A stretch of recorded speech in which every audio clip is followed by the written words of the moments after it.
사실 저희가 이제 어린이 주일도 있고 어버이 주일도 있는데 스승의 주일은 없어요. 그래서 오늘 좀 그 말씀을 좀 같이 나누어야겠다 생각했습니다. 올 마지막 주일인데 가정의 달, 오늘 교회와 가정의 영적인 사명인데 가르치고 배우는 일에 대해서 한번 생각해 보시고 우리의 삶의 실천의 명령으로 가져가기를 원합니다. 오늘 이 말씀을 통해 여러분의 삶이 풍성해지시기를 축원합니다. 할렐루야. 네.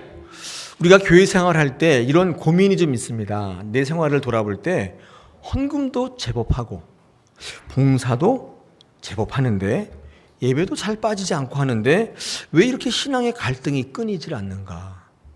그런 생각해 본 적 있으세요? 번민이 있고 고민이 있고 갈등이 있어요. 근데 왜 그럴까?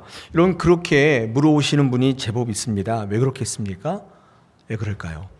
오늘 사도 바울이 주시는 본문 속에서 이 고린도 교회를 향하여 주시는 권면의 말씀이 어쩌면 그 해답이 될 수 있겠는데요. 인간적인 판단과 영적인 교만이 이 고린도 교회가 팽배해 있었습니다. 근데 인간적인 판단과 영적인 교만이 어떻게 드러났냐면요. 배우지 않는 것으로. 배우는 일이 없었어요. 배우지 않으니까 가르치는 것도 이상했겠죠. 가르치긴 하는데 이상한 것들을 가르친 거예요. 그로 말미암아 극심한 교회의 분열을 겪고 있었습니다. 오늘 17절의 사도 바울은 자신이 개척한 고린도 교회를 향하여 아비의 심정으로 권면하고 있는데 뭐라고 하느냐? 그리스도 예수 안에서 나의 행사, 곧 내가 각 교회에서 가르치는 것을 생각나게 하리라. 그러니까 분열을 겪고 있고 어려움을 겪고 있는 신앙의 갈등을 겪고 있는 자신이 개척한 이 고린도 교회 그 문제를 바라보면서 내가 가르치는 것들을 생각나게 할 것이다. 이렇게 의지를 이야기하고 있습니다. 여러분, 이 사도 바울의 의지 표명은 예수님이 이 땅을 떠나실 때 이 땅에 남겨질 제자들과 향후 세워질 교회를 향한 당부의 말씀과도 일치합니다. 마태복음 28장 18절로 20절에 보니까 예수님께서 승천하실 때 이런 말씀 하시지 않습니까? 예수께서 나와 말씀하여 이르시되 하늘과 땅의 모든 권세를 내게 주셨으니 그러므로 너희는 가서 모든 민족을 제자로 삼아 아버지와 아들과 성령의 이름으로 세례를 주고 내가 너희에게 분부한 모든 것을 가르쳐 지키게 하라. 그렇죠? 볼지어다 내가 세상 끝날까지 너희와 항상 함께 있으리라 하시니라. 예수님께서 마지막 승천하실 때 많은 제자들에게 뭐라고 하셨냐면 이 땅에 세워질 교회와 많은 제자들에게 앞으로 어려운 일이 많을 텐데 신앙의 갈등과 고민과 유혹이 많을 텐데 그때 뭐라고 당부하시냐면 모든 것을 가르쳐 지키게 하라. 생각나게 할 것이다. 사도 바울의 당부와 권면과 일치하죠. 생각해 보십시오. 사도 바울이나 예수님이나 이 영적인 것들이 어려움이 있을 거라고 예상이 됐죠. 그리고 이런 심각한 영적인 문제, 고민들을 바라보며 권면할 때 왜 다른 것도 많은데 왜 하필 이 교육의 필요성을 강조하고 있는 걸까요? 이 사도 바울이나 예수님도 어려운 일이 많은데 이 모든 것들을 해결하는 방법으로 봉사하는 게 아니고 헌금하는 게 아니고 교육하는 것이다. 배우고 가르치는 것이다. 이렇게 말씀하고 있습니다. 영적인 문제에 있어서 근본 해결책은 다른 것이 아니라 그리스도 예수 안에서 배우고 가르치는 데 있다고 본 거예요. 경고하고 징계하고 벌 주고 심판하는 방법도 있지만은 그보다 우선되는 것은 배우고 가르치는 데 그 해결점이 있다고 본 거예요. 사도 바울도 예수님도. 이런 우리의 모든 영적인 고민과 갈등과 번민의 해결은 가르치고 배워야 합니다. 그때 사라져요. 우리는 위기를 맞을 때마다 교회를 떠날 것이 아니라 바쁠수록 배움의 자리를 떠날 것이 아니라 오히려 열심히 배우고 또한 가르치는 일에 애써야 돼요. 그러면 신앙의 위기와 신앙의 갈등이 다 사라져요. 삶의 위기가 없어져요. 아까 제가 말씀드렸잖아요. 제법 헌금도 하시고 봉사도 하는데 예배도 다 참여하는데 왜 이렇게 신앙의 고민이 끊이질 않는가? 혹시 어쩌면 내가 배우지 않고 가르치지 않기 때문이 아닐까? 오늘 아침에 한번 생각해 봤으면 좋겠습니다. 예수님이 모든 교회의 분열과 모든 고민과 유혹의 해결책으로 사도 바울도 마찬가지예요. 교육의 중요성을 지금 강조하고 있다는 것을 우리는 그냥 넘어가면 안 되겠습니다. 이런 배우고 가르치려면요, 두 가지가 돼야 돼요. 첫째, 이게 가르치고 배우는 사람이 있어야 될 거 아니에요. 그러니까 가르치는 자와 배우는 자가 있어야 돼요. 이게 조건이에요. 이거 없으면 안 돼요.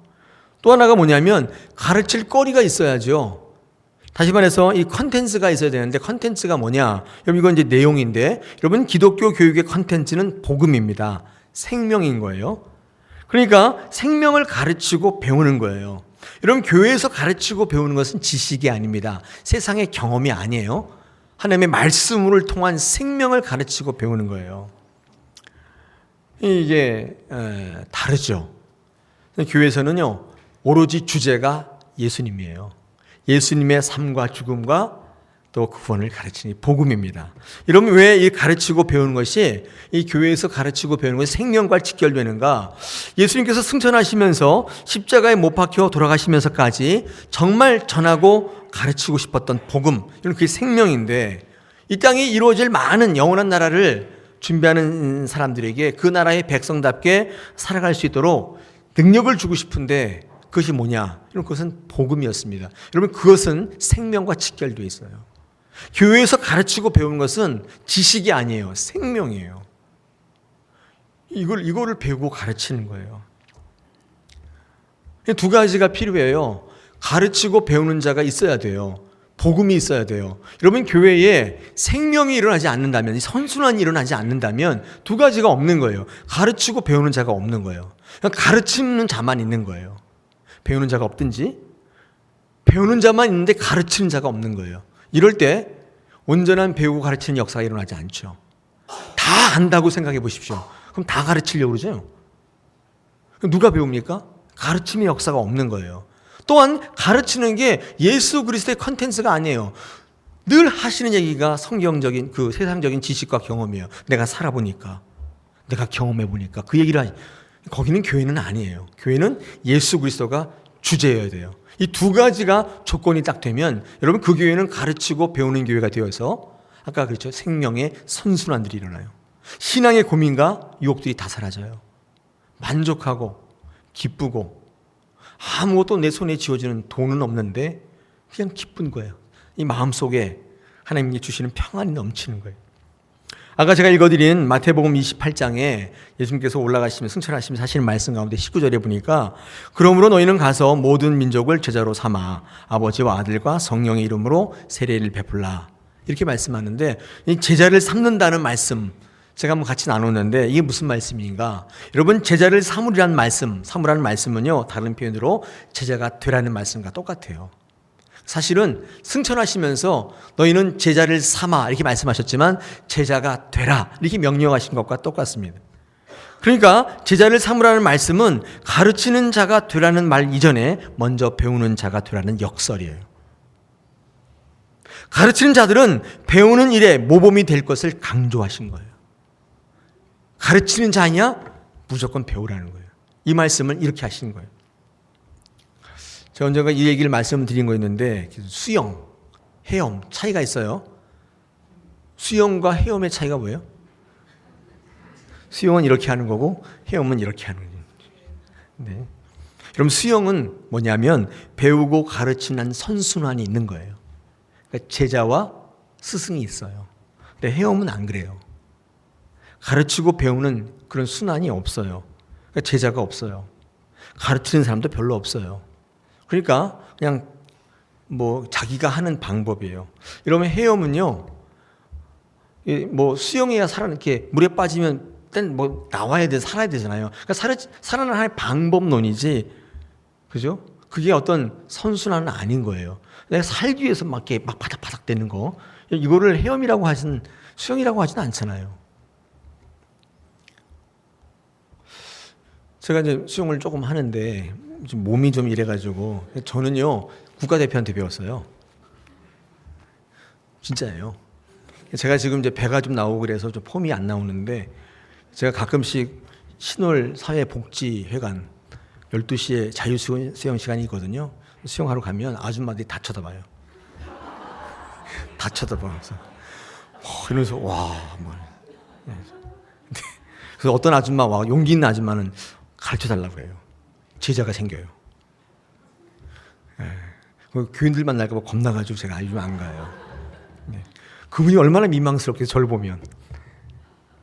근데 그 중에서도요, 이렇게 개 훔치는 분이 있어요. 아무도 가르쳐달라고 하지 않아요. 제대로 배우면 제자가 생겨요. 제자가 생기는 이유는 배웠기 때문이에요. 제자가 되었기 때문이에요. 제자가 생기는 거예요. 삼을 수 있는 거예요. 제대로 보면 폼이 나지 않습니까? 모든 스포츠가 다 그렇듯이 폼이 굉장히 중요해요. 이 폼이요, 전부라고 얘기해도 과언 아니에요. 왜냐하면 파워는 제대로 된 자세에서부터 나오기 때문에 그래요. 스포츠를 배우게 되면 폼이 굉장히 중요해요. 누군가에게 어깨 너머로 배운 것은 좋은 폼을 만들지 못합니다. 그건 이제 개폼이라고 그러죠. 개폼 하면 누구나 제자 되려고 합니까? 아무도 제자 되려고 하지 않죠.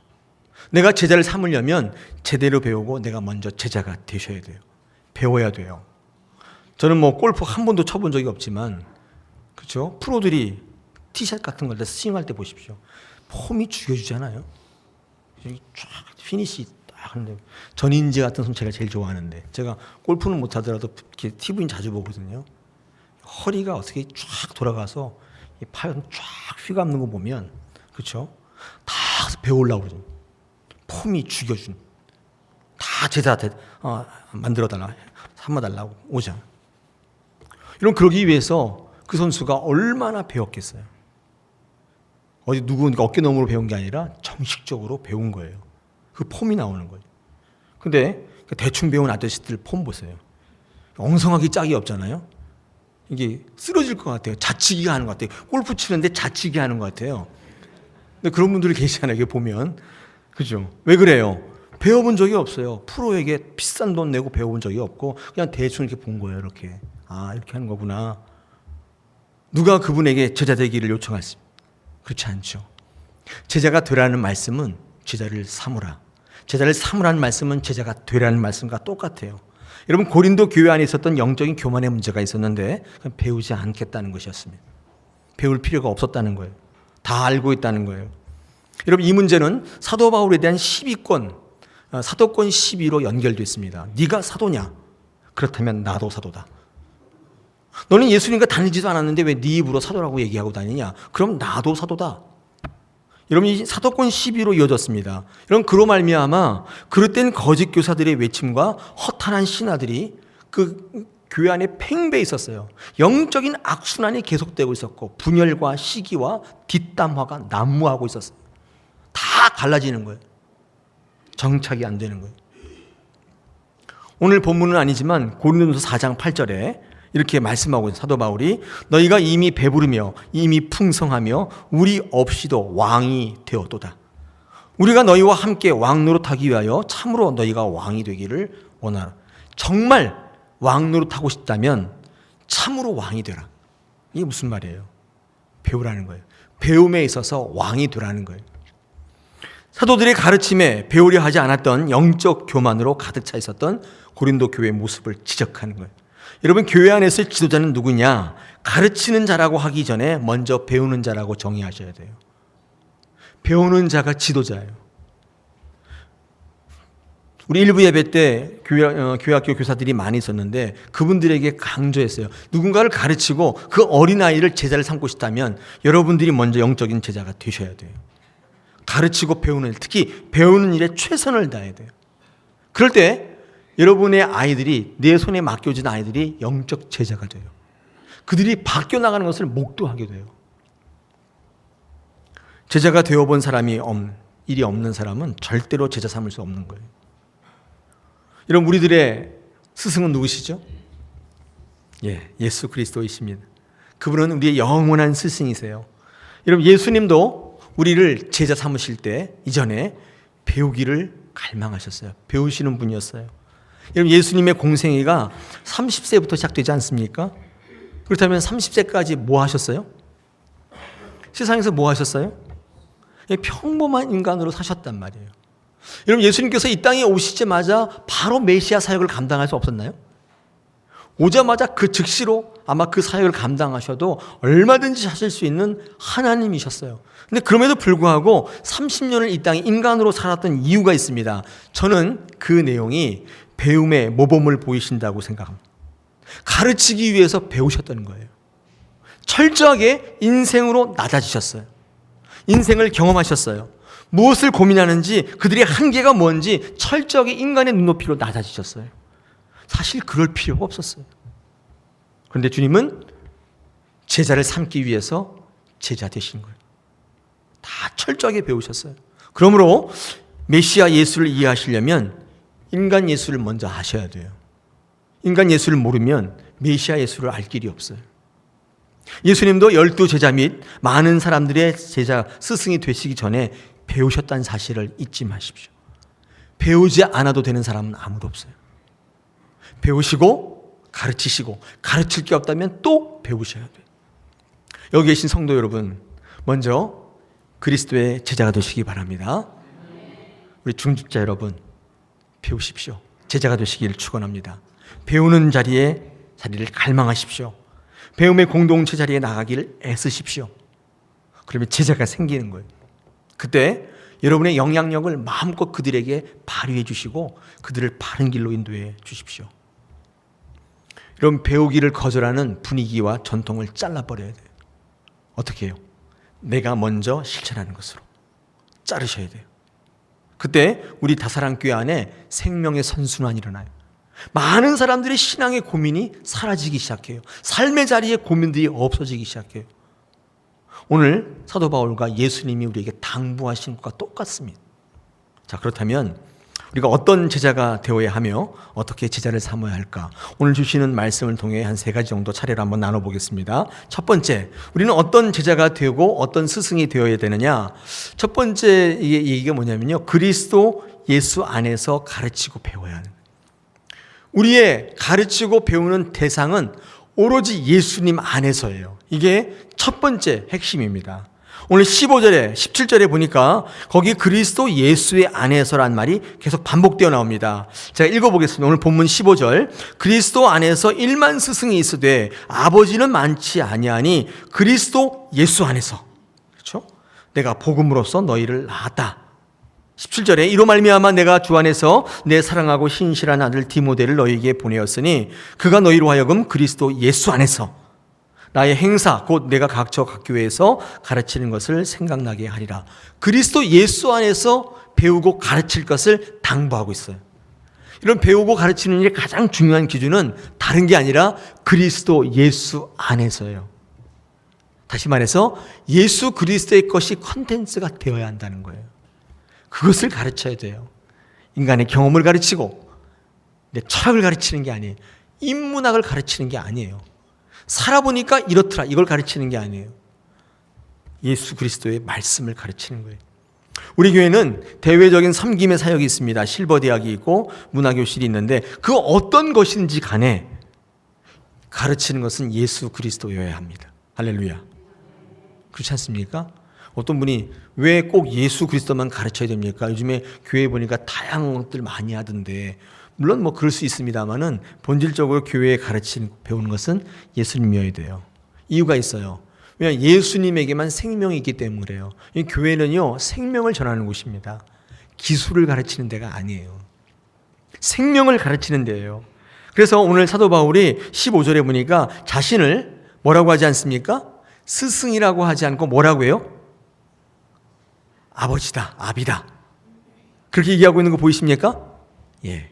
1만 스승은 많이 있는데 요즘에 아비는 많지 않다. 이렇게 말씀하고 있죠. 자기가 뭐라는 거죠? 아비다. 여러분, 스승과 아비의 차이, 그죠? 이게 맞는 표현인지 모르겠는데 아버지는 생명이고 스승님은 기술이에요. 만약에 그렇지 않다면 두 가지를 구분하지 않았겠죠. 여러분, 그렇다고 선생님들이 다 기술자는 아니에요. 다 이게 정말 생명을 가지고 하시는 분이 많이 있지만 이 두 가지를 딱히 부정적 의미로 구분한다면 이런 스승은 뭐예요? 그냥 일인 거예요. 저는 우리 다사랑교회 모든 영적 스승들이 일이 되지 않기를 바랍니다. 오늘도 오니까 아이들이 또 와서 이거 어떡하냐. 또 만나서 시간 때우고 가시니 이거 스승이죠. 요새는 그런 스승으로 얘기한 거예요. 근데 아비는 뭐예요? 아무리 귀찮고 피곤하고 힘들어도 내 자녀니까 어떻게 해요? 붙들고 울어야 되잖아요. 그거 아비예요. 그럴 때 생명이 나타난다는 거예요. 이 교회 안에서 가르치는 것은 지식이 아니에요. 기술이 아니라 생명을 이어간다는 사실을 우리에게 말씀하고 있습니다. 여러분, 그럴 때 누가 살아나요? 우리 아이들이, 내 후배들이 살아나기 시작하는 거예요. 여러분, 그러므로 가장 복된 교회는 예수님을 가르치고 배우는 교회가 가장 복된 거예요. 할렐루야. 여러분, 죽을 것 같으세요? 살 소망이 없어요? 그럼 무조건 배우셔야 돼요. 가르치셔야 돼요. 생명의 문제가 해결된다는 것입니다. 소성하게 된다는 것입니다. 살아계신 하나님, 예수 그리스도의 생명, 구원, 그 자체이신 주님을 배우고 가르치는데 생명이 없다면 말이 돼요? 여전히 고민스럽고 여전히 떠나고 싶고 여전히 주저앉고 싶다면 그게 말이 돼요? 말이 안 되는 거예요. 예수 믿는데, 봉사하는데, 헌금하는데, 예배하는데 여전히 생명이 없이 고민 가운데 있다면 한번 이 시간 결단해 보십시오. 내가 배우겠노라. 내가 가르쳐 보겠노라. 결단해 보십시오. 생명의 선순환이 일어난다는 것입니다. 특별히 한국 교회의 배경에서는 더욱더 그렇습니다. 왜냐하면 한국 교회가 형성되는 과정 속에 거짓 교사나 이단들에 의해서 잘못된 가르침들이 많았습니다. 이게 성도들의 교회의 바탕을 이루고 있기 때문에 한국 교회는 더욱더 배우고 가르치는 데 최선을 다해야 돼요. 여러분, 이게 한번 잘못 형성된 그림을 고치는 게 쉽지 않아요. 여러분, 그림 그려보시면 아시지만 도화지에다 뭘 잘못 그렸어요. 여러분, 이거 고치려고 하면요, 찢어버릴 수도 없고 어떻게 지울 수도 없고 걸레로 닦을 수도 없고 진짜 힘들어요. 차라리 아무것도 없는 도화지에다 뭘 그리는 건 쉬운데 뭐가 잘못된, 그것도 충격적인 경험으로 각인된 잘못된 인식을 바꾸는 것은 쉽지 않습니다. 배우고 가르치는 일에 최선을 다해요. 방향이 잘못되어 있으면 열심을 낼수록 피해가 엄청나요. 차라리 열심을 안 내는 게 좋아요. 우리는 가르치는데 예수 안에서 가르쳐야 할 줄 믿습니다. 여러분, 만나서 가르치는 일이 이런 일도 있어요. 이게 만나 대화하는 것도 가르치는 거고, 사실 대화하는 가운데 오직 예수 그리스도의 주제로 얘기하시면 좋을 것 같아요. 네. 목사님 심심해서 어떻게 그렇게 해보세요. 풍성해져요. 생명의 근원이신 예수 그리스도를 말씀하시면 그 안에 다 파생되기 때문에 주제가 딱 정해져 있으면 거기서 생명이 일어날 줄 믿습니다. 자, 두 번째로 우리가 가르치고 배우는 일에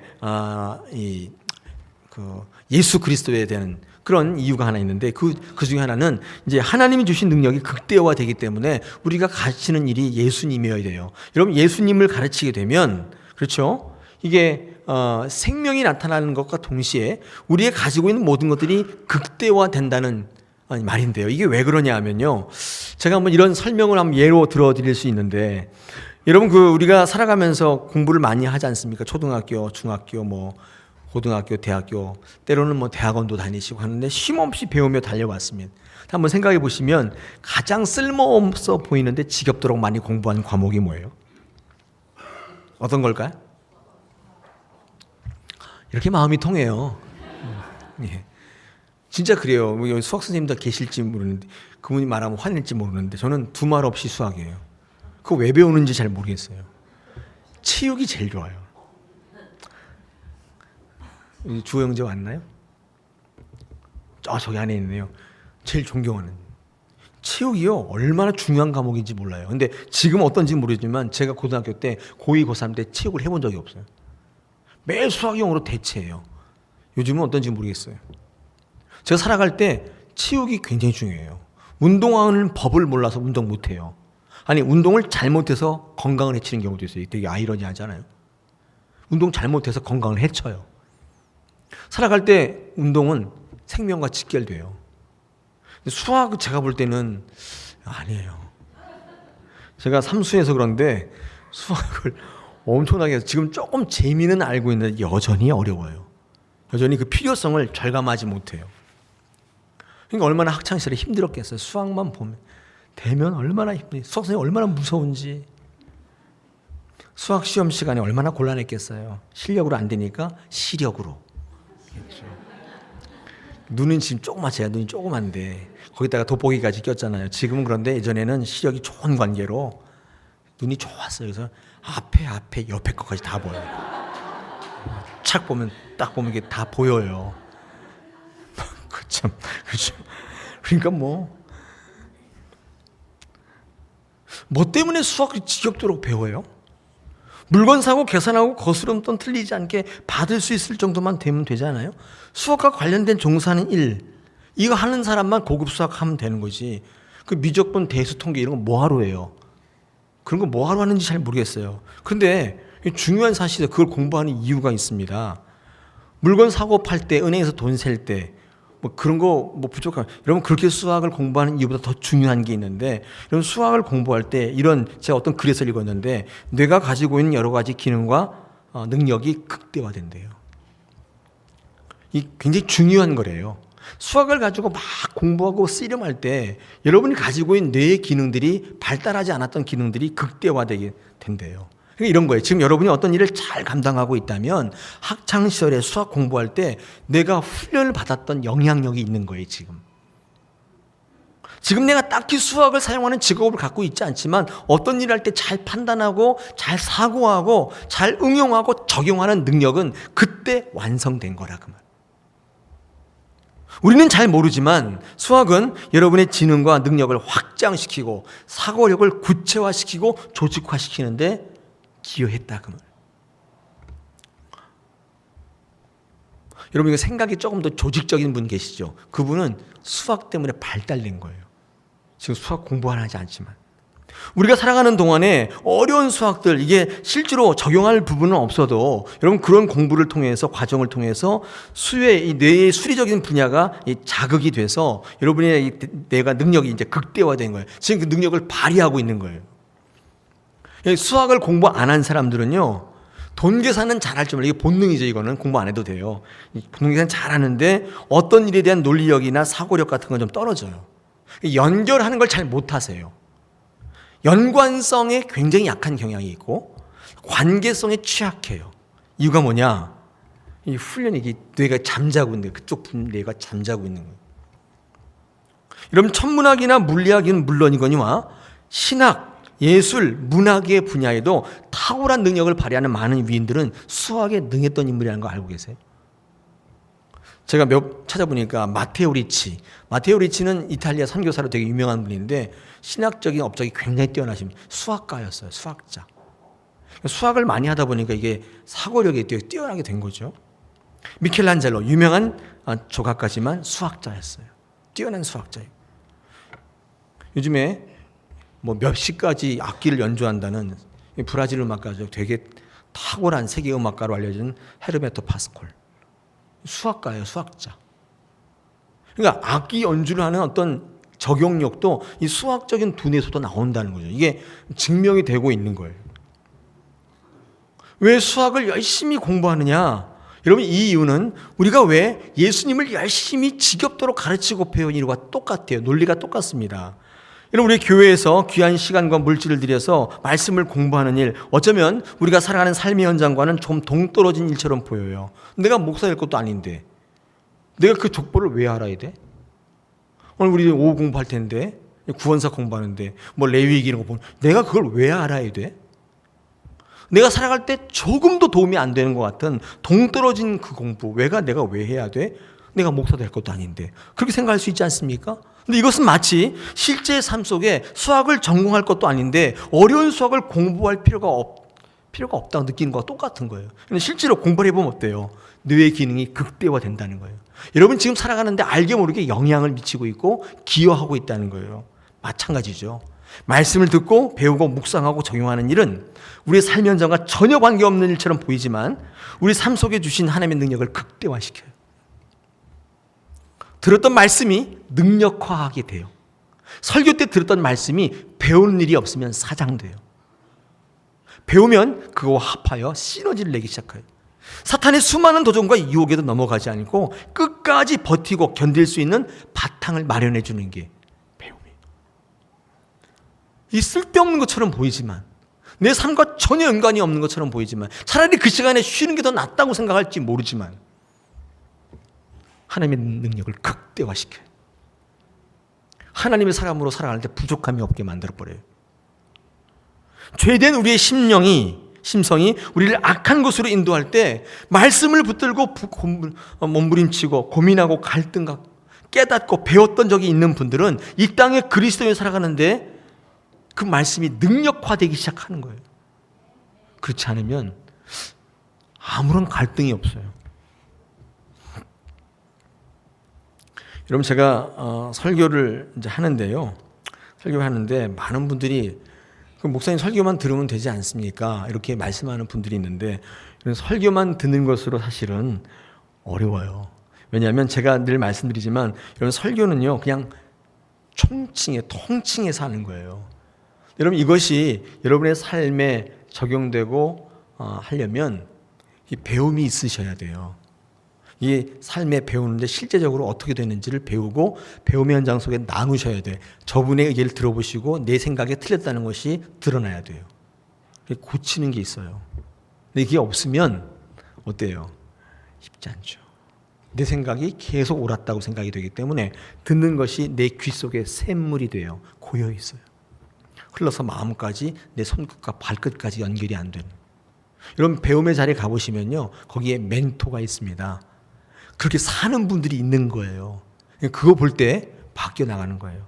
여러분, 그래서 우리가 정말 가르치고 배우는 일에 최선을 다하기 위해서는요 모범을 세우는 게 굉장히 중요합니다. 오늘 16절에 보니까 이렇게 말씀하죠. 그러므로 내가 너희에게 권하노니 너희는 나를 뭐 하라고요? 본받는 자가 되라.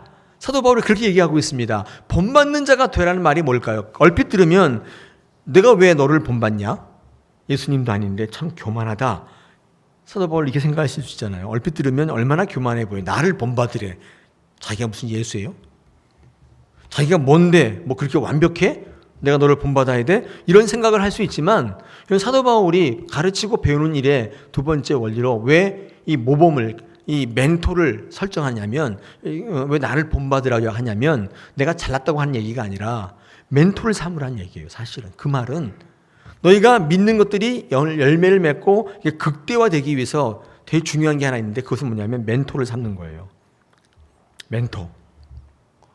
말씀은 듣는데 멘토가 없다면 실제 삶 속에 드러나기가 어렵단 말이죠. 여러분, 멘토가 있으세요? 본받을 만한 모델이 있어요? 다른 교회 안 돼요. 우리 교회 계셔야 돼요. 다른 교회 멘토 필요 없어요. 우리 교회. 우리 교회 이 상황과 조건과 이 환경 속에서 본받을 만한 멘토가 있으셔야 돼요. 다른 교회는 얼마든지 있어요. 그런 거 말고 우리 교회에 있으셔야 돼요. 없다면 저 여러분이 그 멘토가 되셔야 돼요. 할렐루야. 그렇죠. 멘토 없으세요? 설마 저? 아니시죠? 네. 목사님 멘토, 뭐 그럴 수 있겠죠. 장로님 멘토를 할 수 있습니다. 여러분, 목사가 여러 가지 설교하지 않습니까? 설교는요, 말씀과 삶이 연결하는 게 설교예요. 다른 게 아니고. 그래서 목사가 다 잘하기 때문에 설교하는 건 아니에요. 가끔 이런 분이 있어요. 목사님은 다 그렇게 하세요? 이렇게 묻는 분 계시는데 그런 거 묻지 마세요. 못하죠, 당연히. 제가 그렇죠? 여러분, 목사는 말씀을 전하는 자이지 완벽한 인격이 아니에요. 여러분, 예레미야나 이사야나 에스겔이 완벽한 인격이라서 하나님의 말씀을 전하는 게 아니라 그렇게 쓰임 받는 사람이죠. 목사도 설교하기 전에 개인적으로 하나님께 말씀을 받아요. 그럼 제가 오늘 설교하는 것도 제가 성경 읽다가 발견한 말씀, 제게 주시는 말씀을 좀 설교하는 것인데, 여러분, 이건 뭘 의미하냐면 목사도 설교를 들어야 되는 대상이에요. 목사는 설교만 하는 대상이 아니라 목사도 설교를 들어야 돼요. 여러분, 저는 제 설교 듣고 제가 은혜 받아요. 여러분은 은혜 안 될지 모르지만 저는요 은혜가 넘쳐요. 그러니까 이렇게 막 침 튀기며 설교, 막 열불 나서 설교하고 있잖아요. 이게 뭐냐면 제 스스로가 은혜가 된다는 거예요. 제 은혜가 안 되면요 제가 굉장히 소극적이 돼요.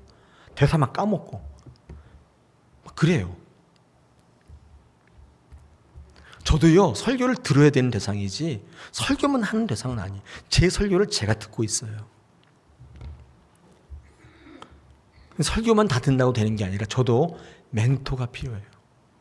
우리 교회에 멘토가 있었으면 좋겠어요. 제가 오늘 아침에 뭐라고 했냐면 우리 선생님들의 멘토가 목사나 장로님뿐만 아니라 내게 맡겨진 그 어린아이가 멘토가 될 수 있어요.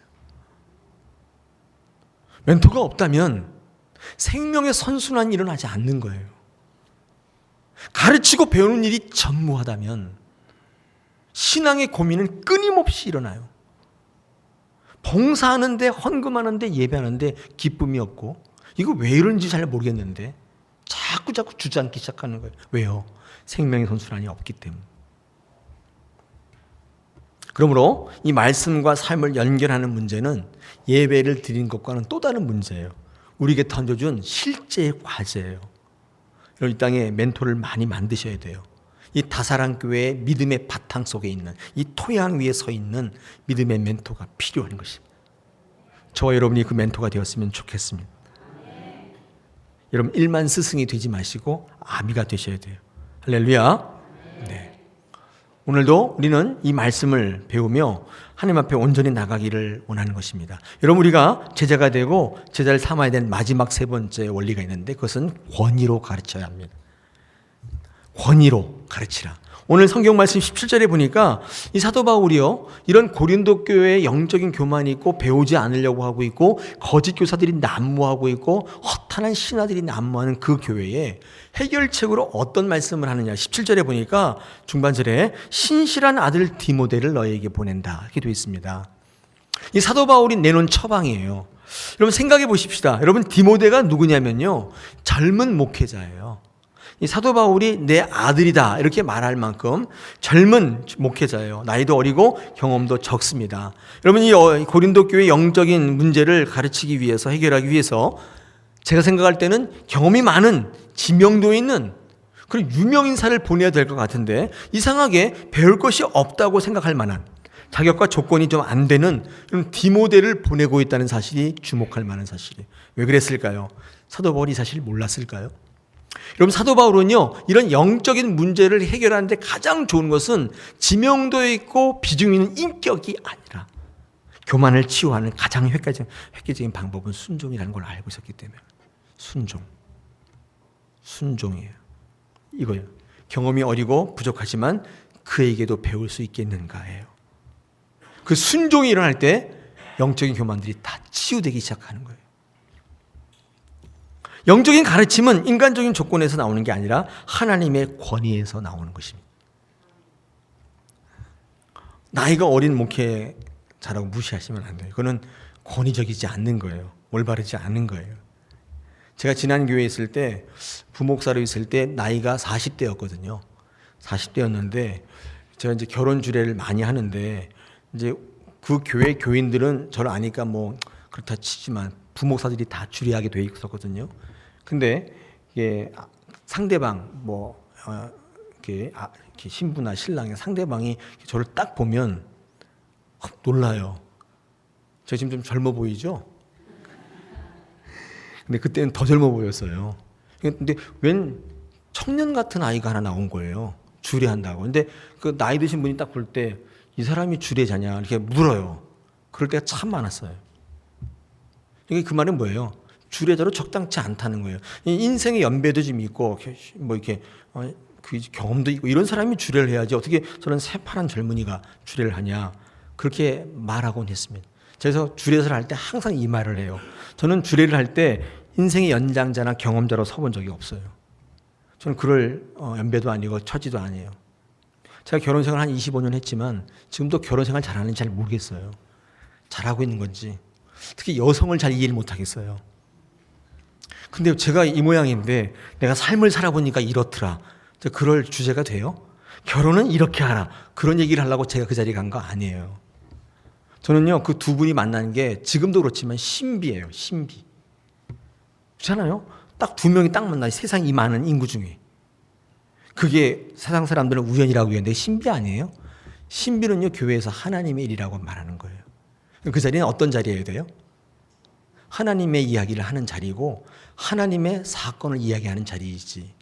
내가 인생 살아보니까 이렇더라. 그런 분이, 그 인생을 정확히 아시는 분 있으세요? 저는 지금도 잘 모르겠어요.